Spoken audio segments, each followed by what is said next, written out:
देशी गायी आता राज्यमाता गोमाता म्हणून घोषित झालेल्या आहेत। राज्य शासनानं ही मोठी घोषणा केली आहे। देशी गायींचं भारतीय संस्कृतीतील स्थान आणि तिची उपयुक्तता लक्षात घेता हा मोठा निर्णय घेण्यात आल्याचं सध्या समजतंय। महत्त्वाची आणि मोठी बातमी आपण सध्याही पाहू शकतोय। राज्य शासनानं या संदर्भातली ही घोषणा केली। देशी गायी राज्यमाता गोमाता म्हणून घोषित झालेला आहे। देशी गायींचं भारतीय संस्कृतीमधील त्यांचं स्थान आणि तिची उपयुक्तता लक्षात घेता राज्य शासनानं हा मोठा निर्णय घेतलाय। राज्य शासनानं या संदर्भातली ही घोषणा केल्याचं पाहायला मिळतंय। महत्त्वाची आणि मोठी बातमी आपण सध्या पाहतोय। देशी गायींना राज्यमाता गोमाता म्हणून आता घोषित करण्यात आल्याचं समजतंय।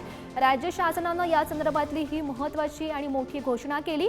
देशी गायींचं भारतीय संस्कृतीमधील स्थान आणि तिची उपयुक्तता लक्षात घेता राज्य सरकारनं हा मोठा निर्णय घेतलेला आहे आणि या संदर्भातली घोषणा केल्याचं सध्या पाहायला मिळतंय।